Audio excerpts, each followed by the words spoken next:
बिस्मिल्लाहिर्रहमानिर्रहीम। अस्सलाम वालेकुम। लेक्चर नंबर आपका 13 है object oriented programming in C plus plus. आप लोग पढ़ रहे हो, ठीक है। लास्ट लेक्चर में आपने इनहेरिटेंस का टॉपिक स्टार्ट किया था। हमने इनहेरिटेंस के बारे में पढ़ा था कि हमारे पास एक एग्जिस्टिंग क्लास हो, पहले से कोई क्लास मौजूद हो, एक नई क्लास बनाओ और इस नई क्लास में आप लोग क्या करो, पहले से मौजूद क्लास के कुछ फंक्शंस को या डाटा मेंबर्स को यूज करो, ठीक है। तो इस अमल को हम लोग क्या बोलते थे, इनहेरिटेंस बोलते थे, ठीक है। और साथ ही हमने देखा इनहेरिटेंस जो होती है, आपके पास एक सिंगल इनहेरिटेंस भी थी, मल्टी लेवल इनहेरिटेंस भी थी, मल्टीपल इनहेरिटेंस भी थी, ठीक है। सिंगल लेवल में आपने सिंगल लेवल बोले जा रहा हूं, सिंगल इनहेरिटेंस जो थी उसमें आपने ये पढ़ा कि पब्लिक वाली भी होती है, प्राइवेट वाली भी होती है और आपके पास प्रोटेक्टेड भी होती है। फिर आपने साथ में सिंटैक्स के बारे में पढ़ा था कि जिस तरह आप लोग सिंपल क्लास बनाते हैं उसी तरह पेरेंट क्लास भी बनती है, उसी तरह आपकी चाइल्ड क्लास भी बनती है, सुपर क्लास या सब क्लास भी बोलते हो, बेस और ड्राइव क्लास भी बोलते हो।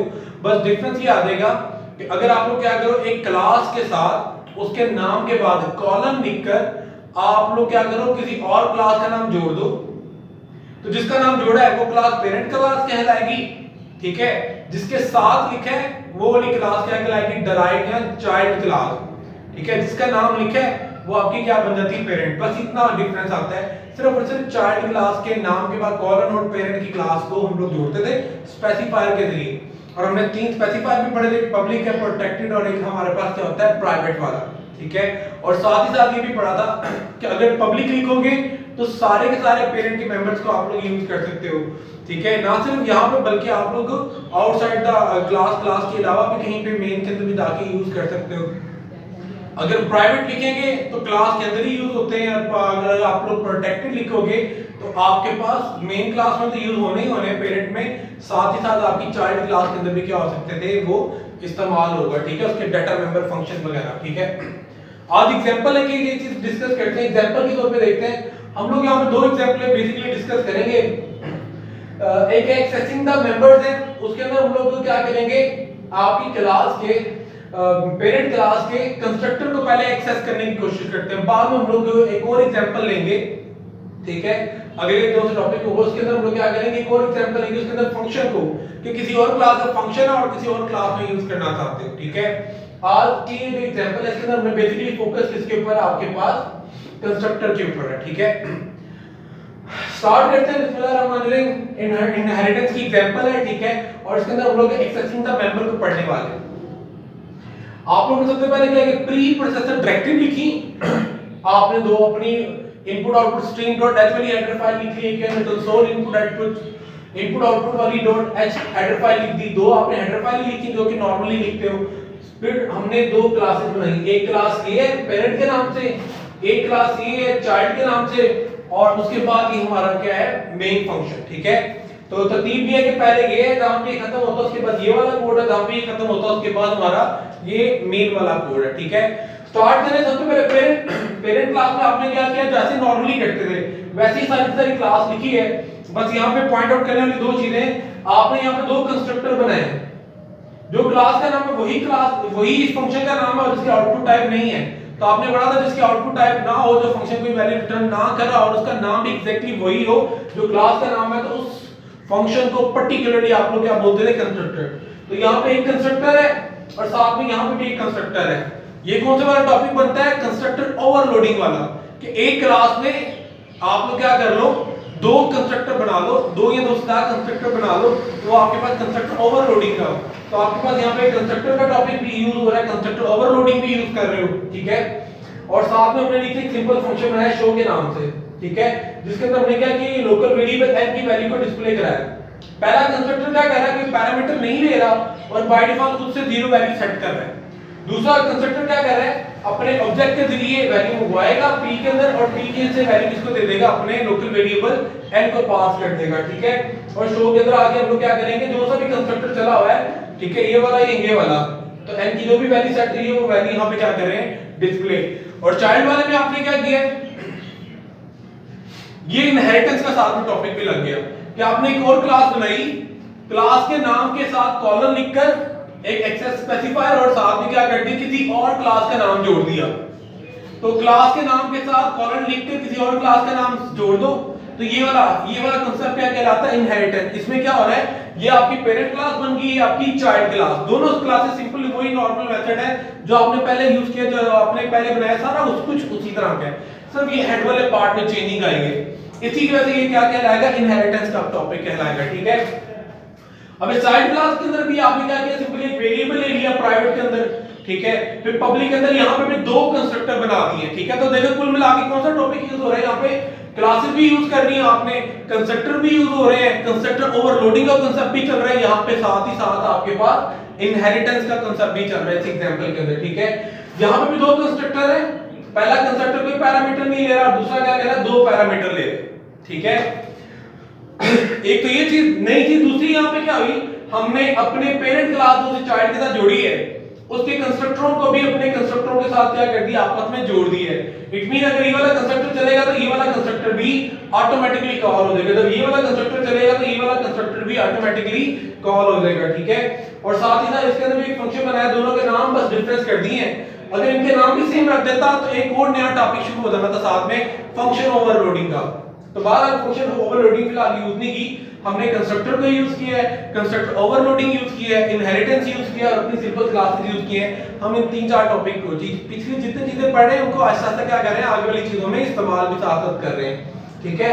तो अब होगा क्या, थोड़ा सा वर्किंग देख के फिर मेन में चलते हैं। जब आपका ये वाला कंस्ट्रक्टर चलेगा, ठीक है, और वो क्या करेगा, ch की वैल्यू f सेट कर देगा, साथ ही साथ वो पेरेंट का जीरो पैरामीटर वाला कंस्ट्रक्टर यानी कि ये वाला कंस्ट्रक्टर भी चला देगा।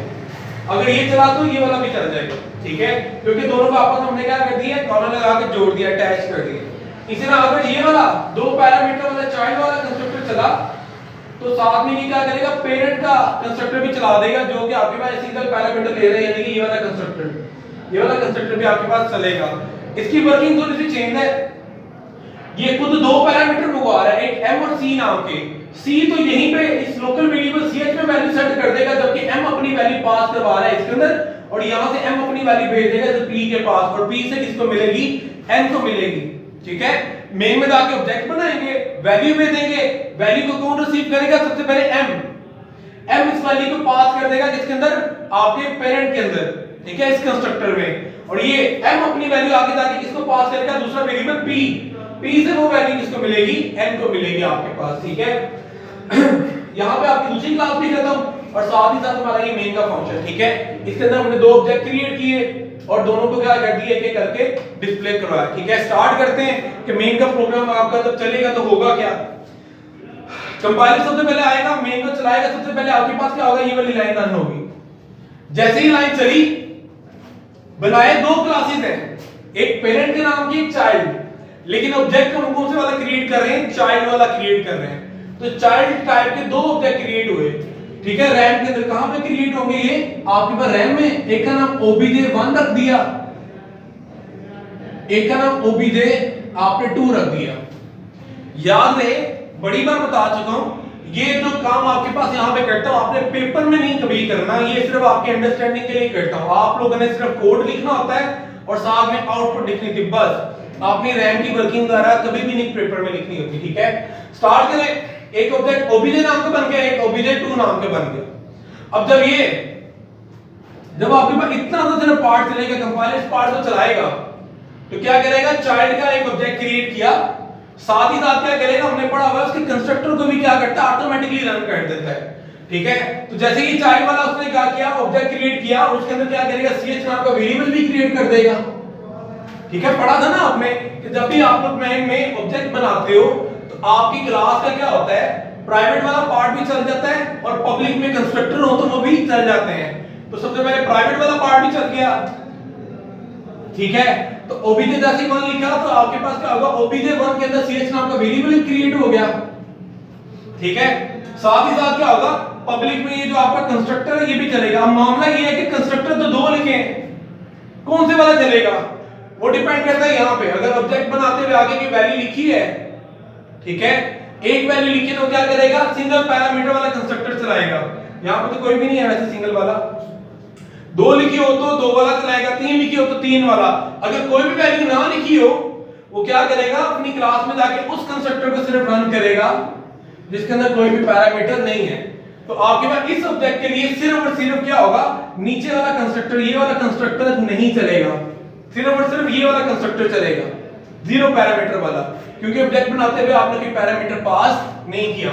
तो जैसे ही पैरामीटर ये वाला आपके पास चला, इसमें क्या करना है, आपके पास अंदर आके लाइन चलानी है, सीएच के अंदर क्या करेगा, एफ असाइन कर देगा, ठीक है, एफ स्टोर करा दिया, और साथ ही साथ क्या करेगा, आपके पास ये वाला कंस्ट्रक्टर भी चला देगा। ये कंस्ट्रक्टर क्या है, पेरेंट नाम का कंस्ट्रक्टर है, यहां पे कहीं पे मौजूद नहीं है। अगर वो यहां पे कहीं मौजूद नहीं है तो क्या करेगा, फिर वो जाकर आप लोगों ने जो इनहेरिटेंस में क्लास जोड़ी है उसके अंदर चेक करेगा। तो उस क्लास के अंदर आ गए, उस क्लास में आएगा, जैसे इस क्लास के अंदर आया, ये क्लास रन हुई, आपके पास ये वाला ऑब्जेक्ट एनवी क्या हो जाएगा, यहां पे क्रिएट हो जाएगा, ठीक है। जब भी आप लोग किसी क्लास को एक्सेस करते हो, यूज करते हो, डायरेक्टली या इनडायरेक्टली, उसका प्राइवेट और उसके पब्लिक में अगर कंस्ट्रक्टर या डिस्ट्रक्टर है तो ऑटोमेटिकली क्या हो जाते हैं, एग्जीक्यूट। तो जैसे ही हमने क्या किया, इनको एक्सेस किया पेरेंट को, ठीक है, आपके पास क्या होगा, इसको इनहेरिट किया हुआ है, साथ जोड़ा हुआ है, तो जब ये वाला कोड चलेगा आपके पास क्या होगा, ऑटोमेटिकली पेरेंट वाला पार्ट भी एग्जीक्यूट होगा। चला चाइल्ड कर रहे हो, चल पेरेंट भी रहा है, क्यों चल रहा है, क्योंकि दोनों आपस में जुड़े हैं, इनहेरिटेड हैं, ठीक है। चोट बेटे को लगेगी तो बाप को भी क्या होगी, फीलिंग्स आएंगी, ये दोनों चीजें आपस में क्या हो जाती है, कनेक्टेड हो जाती है, जुड़ जाती हैं, ठीक है। तो जब आप लोगों ने चाइल्ड वाला ऑब्जेक्ट क्रिएट किया, ठीक है, इसका कंस्ट्रक्टर चलाया, तो इसने क्या करना है, इसके पार्ट को, ठीक है, आपके पास क्या करना है, इसके लिए चाइल्ड के लिए पेरेंट वाला पार्ट भी क्रिएट होगा। ये चाइल्ड किसके लिए बन रहा है, obj1 के लिए बन रहा है, ठीक है, obj1 के लिए आपके पास क्या हो रहा है, ये क्रिएट हो रहा है, तो obj1 के लिए ये पेरेंट वाला पार्ट भी चलेगा, ठीक है।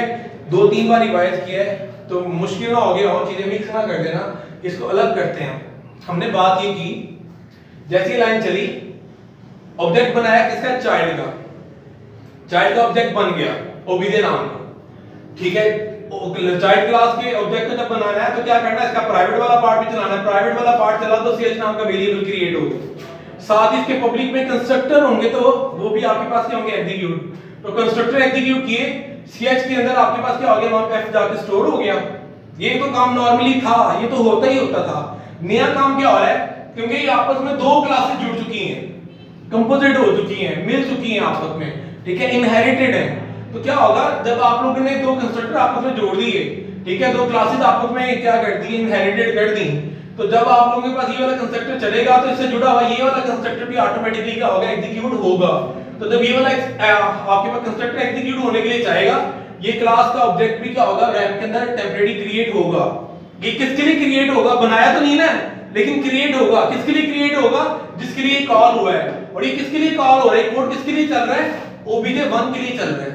obj1 के लिए आपके पास ये वेरिएबल क्रिएट हुआ और ये कंस्ट्रक्टर चला है। तो ये जो पेरेंट कॉलिंग हो रही है ये भी किसके अंदर होगी, आपके पास obj1 के लिए होगी, ठीक है। और आपके पास क्या होगा, जैसे ही कॉलिंग हुई, इसका भी प्राइवेट और कंस्ट्रक्टर वाला पार्ट चलेगा।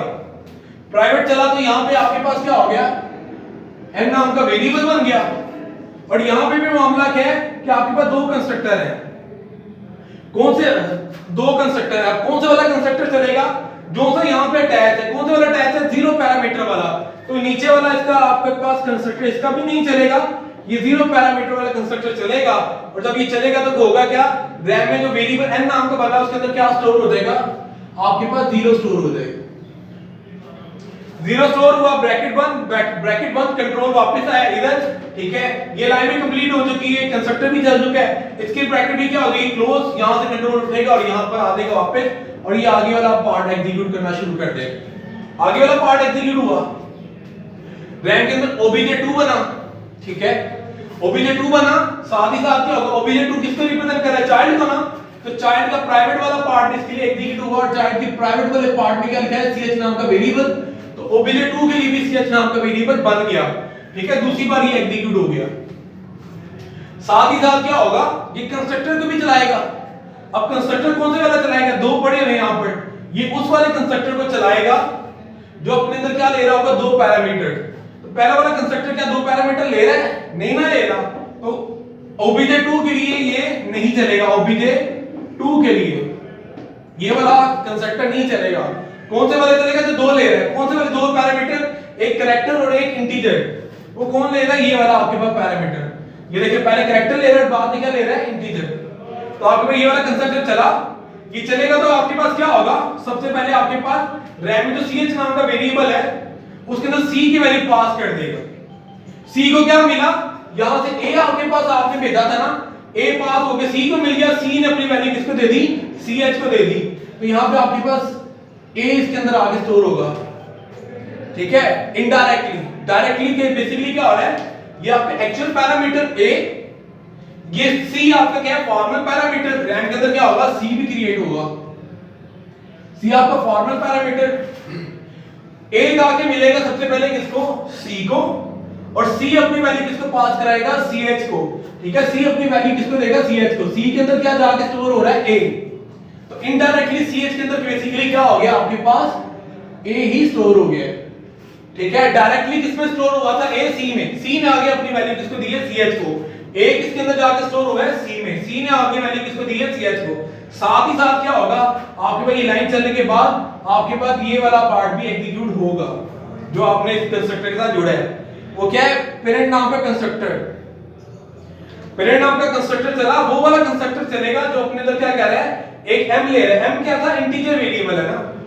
ठीक है, यहां पे ये m अपनी वैल्यू यहां से ही पास कर रहा है इसको। ठीक है, जैसे ही आपके में लाइन एग्जीक्यूट होगी और ये कॉल होगा तो ये क्या कर रहा है, अपनी m की c की वैल्यू तो उसने अपने नीचे ये भेज के ch पे स्टोर करवा दी है, m अपनी वैल्यू भेज रहा है किसके अंदर, इस वाले कंस्ट्रक्टर में। ठीक है, पेरेंट वाले कंस्ट्रक्टर में। अब वो पेरेंट वाली क्लास में जाएगा और पेरेंट वाला वो कंस्ट्रक्टर ढूंढेगा जिसके अंदर क्या हो रहा है, m किसको रिप्रेजेंट कर रहा है, इंटीजर को ना, तो कंस्ट्रक्टर में जाएगा और वो वाला कंस्ट्रक्टर जाएगा जो इंटीजर पैरामीटर ले रहा है। कौन से वाला ले रहा है, ऊपर वाला तो नहीं ले रहा, नीचे वाला कंस्ट्रक्टर आपके पास इंटीजर पैरामीटर ले रहा है। ठीक है, इनडायरेक्टली m जो है आपके पास क्या करेगा, यहां पर इसको अपनी वैल्यू पास करेगा। ठीक है, m की वैल्यू पास हो गई, किसको आगे मिल जाएगी, p को, और p अपनी वैल्यू बाद में किसको दे देगा, इस n को दे देगा। p से इसके n के अंदर जाके क्या हो जाएगी, वैल्यू स्टोर हो जाएगी। ठीक है, तो अब देखो हुआ क्या, ओवरऑल देखो समराइज करो तो 90 पास हुआ, 90 जाके मिला m को, m ने वैल्यू पास करा दी किसमें, पेरेंट के कंस्ट्रक्टर में। ठीक है, अब पेरेंट का वाला कंस्ट्रक्टर चलेगा जिसके अंदर पैरामीटर है, ऊपर वाला में कोई पैरामीटर नहीं, नीचे वाले में पैरामीटर है ना, तो ये वाला क्या होगा, इसको कॉल करेगा। ठीक है, जब आपने पैरामीटर से के जरिए कंस्ट्रक्टर को कॉल किया तो ये पैरामीटर वाला कंस्ट्रक्टर चला, होगा क्या, m अपनी वैल्यू किसको पास कर देगा, p को, और p आगे से पास कर देगा किसको, इस लोकल वेरिएबल n को। इस तरह से n के अंदर आके क्या स्टोर हो जाएगा, m की वैल्यू यानी कि 90। ठीक है, तो इसके लिए बेसिकली कितने वेरिएबल क्रिएट होंगे, पहले 90 पास होके मिलेगा m को, तो यानी कि रैम के अंदर पहले m नाम का वेरिएबल आपके पास जाएगा और उसमें क्या स्टोर होगा, 90। ठीक है, 90 किसमें स्टोर हुआ, आकर m में, m ने अपनी वैल्यू पास की और किसको रिसीव हुई, p को। ठीक है, p के अंदर वैल्यू क्या स्टोर होगी, m की, फिर p ने अपनी वैल्यू आगे किसको दी है, आपके पास n को, तो n के अंदर वैल्यू आगे स्टोर होगी किसकी, p की। ठीक है, जितना ज्यादा नेस्टेड करते जाओगे, जितनी ज्यादा चीजें ऐड करोगे, उतनी वर्किंग आपके पास समझने के लिए जरा टफ होती है। आपने स्टेप बाय स्टेप देखनी है, आपको ज्यादा चीजें आसान लगे। सिंपल कांसेप्ट है, कांसेप्ट सिंपल क्या है कि ऑब्जेक्ट बनाते हो, ऑब्जेक्ट बनाते हो तो क्या होता है, एक कंस्ट्रक्टर लाजमी चलता है। ठीक है, एक आपके पास डिस्ट्रक्टर एंड में जब खत्म हो जाता है ऑब्जेक्ट तब चलता है, तो फिलहाल डिस्ट्रक्टर नहीं यूज किया तो डिस्कस नहीं करते। तो फिलहाल क्या चीजें चलेंगी, दो, एक प्राइवेट वाला पार्ट चलेगा क्लास का जब ऑब्जेक्ट बनाओगे, और दूसरा क्या चलेगा, कंस्ट्रक्टर वाला। तो जब आप लोगों ने ऑब्जेक्ट क्रिएट किया, प्राइवेट वाला पार्ट obj1 के लिए भी चला। ठीक है, प्राइवेट वाला पार्ट आपके obj2 के लिए भी चला। इट मीन दोनों के लिए ch नाम के वेरिएबल क्रिएट हो। एक काम हो गया आपके पास, दूसरा आपके पास काम क्या हुआ कि आपके पास क्या होगा, क्लास में मौजूद कंस्ट्रक्टर भी लाजमी चलेगा। obj1 के लिए 0 पैरामीटर वाला चलेगा, obj2 के लिए क्योंकि ये वैल्यू पास करवा रहा है तो ये आपके पास क्या करेगा, ये वाला कंस्ट्रक्टर जाके जाएगा जिसके अंदर दो वैल्यूज आपके पास पास हुई है। ठीक है, obj1 के लिए जब ये कंस्ट्रक्टर चला चाइल्ड वाला, ठीक है, हुआ क्या कि हमने बाय डिफॉल्ट खुद से f ch में स्टोर करा दिया, ch के अंदर f स्टोर करवा दिया। ठीक है, और साथ ही साथ इसने क्या किया, पेरेंट का कंस्ट्रक्टर भी चला दिया 0 पैरामीटर वाला, यानी कि n के अंदर 0 भी स्टोर करवा दिया है। पेरेंट के आपके पास कंस्ट्रक्टर चला के उसके n के अंदर क्या कर दिया, 0 स्टोर करवा दिया। ये ब्रैकेट खत्म हुई, ये वाली ब्रैकेट खत्म हुई, कंट्रोल वापस आया, ओबीजे वाले पार्ट में गया, ओबीजे के लिए आपके पास cs नाम का वेरिएबल बना, उसके लिए ये वाला आपके पैरामीटर पास हुआ, a आके मिला किसको, इस ch को। वर्किंग का आसान करने के लिए जरा लाइनें बता दूं आपके पास। चलिए जब स्टार्ट करते हैं, ठीक है। ये वाला obj1 वाला काम हो गया, अब obj2 की बात हो रही है। जब obj2 वाला पार्ट चला, ठीक है, रैम में जाकर किसने क्या किया, obj2 नाम का एक ऑब्जेक्ट क्रिएट किया, obj2 नाम का एक ऑब्जेक्ट क्रिएट हुआ, पहली चीज। दूसरी चीज ये obj क्योंकि रिप्रेजेंट कर रहा है चाइल्ड को, तो चाइल्ड वाले पार्ट में जाएंगे, इसका प्राइवेट वाला पार्ट भी एग्जीक्यूट होगा, ठीक है। प्राइवेट वाला पार्ट में क्या, एक वेरिएबल ch नाम का, तो इसके लिए भी ch नाम का वेरिएबल क्रिएट हो गया, ठीक है, ओके, खत्म। अगला काम क्या होगा, साथ ही साथ अभी वहीं पे है, कंपाइलर वहीं पे उठके यहां पे आ गया है, obj वाली लाइन पढ़ के पैरेंथेसिस में a लिखा हुआ है, कोमा के बाद 90 लिखा है, उसी लाइन पे पढ़ के इधर है, और ch नाम का वेरिएबल obj2 के लिए भी बना दिया। साथ ही साथ उसने अब क्या करना है, ये आपके पब्लिक में से कंस्ट्रक्टर वाले पार्ट को भी चलाना है। अब कंस्ट्रक्टर तो ओवरलोडेड है, दो है, कौन सा चलेगा वो चेक करेंगे। अगर ऑब्जेक्ट बनाते हुए वैल्यू पास करो तो वो आपके किसी फंक्शन में नहीं बल्कि कंस्ट्रक्टर में जाती है, तो ये क्या करेगा, obj2 उस कंस्ट्रक्टर को चलाएगा जो आपके पास कैरेक्टर और इंटीजर लेता हो। क्या ये आपके पास ऑब्जेक्ट आपके पास ये कंस्ट्रक्टर जो है कैरेक्टर और इंटीजर ले रहा है, नहीं ले रहा, ये वाला पार्ट, ये वाली लाइंस आपके पास इतने वाला हिस्सा नहीं चला। नीचे देखो एक और कंस्ट्रक्टर है, क्या ये कैरेक्टर और इंटीजर ले रहा है, हाँ भाई ये कैरेक्टर भी ले रहा है, इंटीजर, तो वो obj2 इस वाले कंस्ट्रक्टर को, ठीक है, ये वाले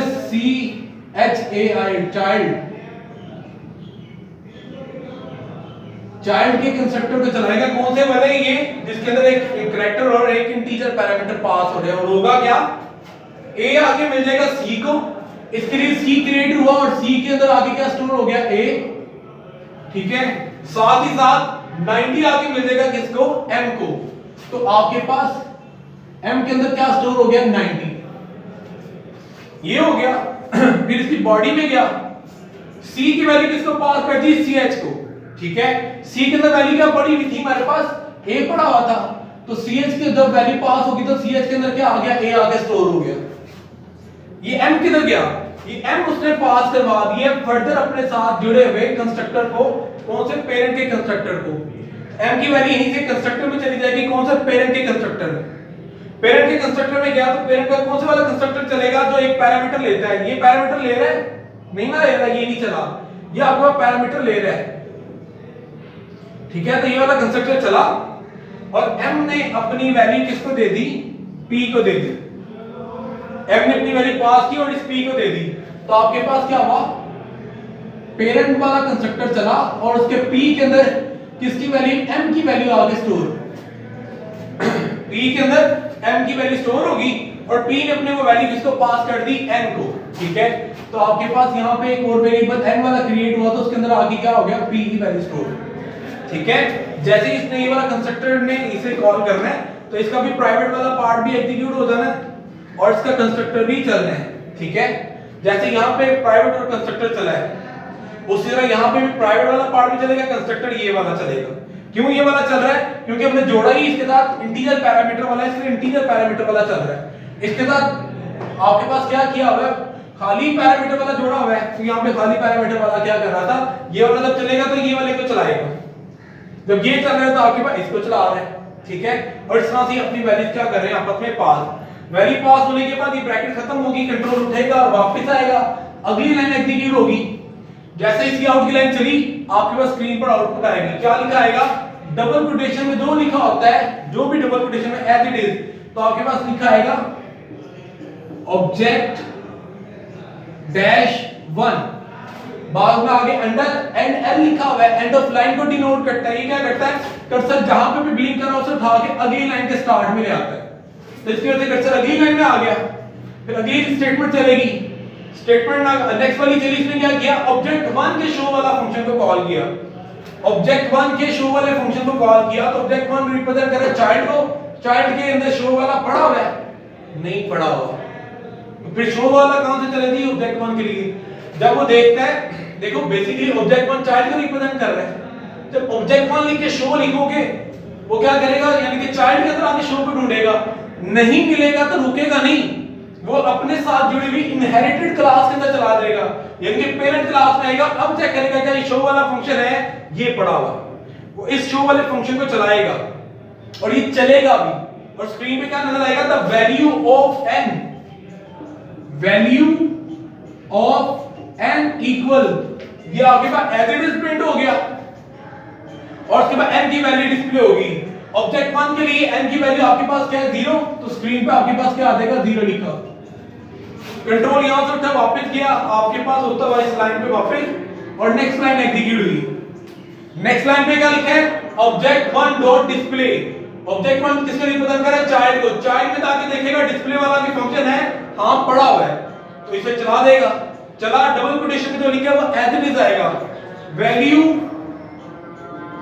of ch, value of ch as it is, और साथ में ch की जो वैल्यू है आपके पास ऑब्जेक्ट 1 के अंदर, वो क्या है, f पड़ा हुआ है, वो आपके पास स्क्रीन पे यहां पे f डिस्प्ले। ठीक है, बॉडी खत्म, कंट्रोल उठ के वापस। नेक्स्ट लाइन आपके पास अब क्या होगी, एग्जीक्यूट होगी। ठीक है, नेक्स्ट लाइन एग्जीक्यूट हुई, ऑब्जेक्ट डैश 2 लिखा आ गया, ऑब्जेक्ट डैश 2। ठीक है, फिर ऑब्जेक्ट 2 डॉट शो कॉल किया। ऑब्जेक्ट 2 किसको रिप्रेजेंट कर रहा है, वो भी चाइल्ड को। चाइल्ड के अंदर शो को देखा, मिला नहीं मिला, क्या करेगा, इनहेरिटेड क्लास में चला जाएगा, पहले से बनी हुई क्लास में चला गया इनहेरिटेड, उसमें देखा शो पड़ा हुआ है, हां जी पड़ा हुआ है, तो इसको चला देगा शो को, और आपके पास क्या लिखा आ जाएगा, शो के अंदर क्या है, value of n equal, value of n equal, और n की वैल्यू इसके लिए क्या है हमारे पास, जो p की वैल्यू थी, p के अंदर क्या वैल्यू थी, m की, m के अंदर क्या हमारा 90, यानी कि n की वैल्यू यहां पे क्या डिस्प्ले होगा, 90 डिस्प्ले होगा, जो आपने यहां से पास किया था। 90 जाके मिला था किसको, m को m ने पास किया था, p को p ने पास किया था n को। ठीक है, चलने के बाद वापस ऑब्जेक्ट 2 डॉट डिस्प्ले। ऑब्जेक्ट 2 किसके रिप्रेजेंट कर रहा है, चाइल्ड, तो चाइल्ड के अंदर डिस्प्ले का फंक्शन ढूंढेगा, चाइल्ड के अंदर डिस्प्ले का फंक्शन यहां पड़ा हुआ है, इसको चलाएगा, तो क्या लिखा आ जाएगा, डिस्प्ले के फंक्शन में एक ही लाइन है, सी आउट, डबल कोटेशन वाला एज इट इज आ गया, वैल्यू ऑफ, ठीक है, ch इक्वल, और ch की जो वैल्यू डिस्प्ले करा दो। ऑब्जेक्ट 2 में ch की वैल्यू क्या है, a पड़ी है, तो आपकी स्क्रीन पे क्या आ जाएगा, a। बॉडी खत्म, कंट्रोल उठ के वापस, और आपके पास डेट ch, और आपके प्रोग्राम क्या हो गया, खत्म हो गया। ठीक है, थोड़ा सा कॉम्प्लेक्स है, 2-3 बार चीजें रिपीट इसलिए कर रहा था कि समझ आते, आराम से ठहर के समझ के देखिएगा। ठीक है, कोई इसी किस्म की कोई एम्बिग्विटी हो, कोई चीज ना समझ आए, उसे डिस्कस कीजिएगा। इंशाल्लाह नेक्स्ट लेक्चर में आपके पास दूसरे वाली इनहेरिटेंस की एग्जांपल करेंगे। उम्मीद है पहली इनहेरिटेंस की एग्जांपल की तो अगर आपको ये 40 50 70% भी समझ आ गया, तो इंशाल्लाह नेक्स्ट वाली एग्जांपल से आपको ये कांसेप्ट जो है और ज्यादा क्लियर होगा। ठीक है, तो होता है, कोई बात नहीं, जरूरी नहीं है कि आपको पहली ही बार में समझ आ जाए, और मुझे भी चीज का ध्यान रखना होता है कि यार मैं पहली बार ही कोशिश करूं चीजें ज्यादा बताऊं कि बच्चे को समझ आए, लेकिन जरूरी नहीं आप सबको पहली एग्जांपल समझ आते, इंशाल्लाह अगली वाली एग्जांपल भी देखें। ठीक है, उसके बावजूद अगर किसी किस्म की एम्बिग्विटी है, मुझे जरूर डिस्कस कीजिएगा, मुझे दोबारा से बताना पड़ा, दोबारा से बता दूंगा, कोई और एग्जांपल लेके डिस्कस करना है, कोई और एग्जांपल लेके भी मैं क्या करूंगा, आपसे डिस्कस कर लूंगा। अब तक के लिए इतना ही, अल्लाह हाफिज़।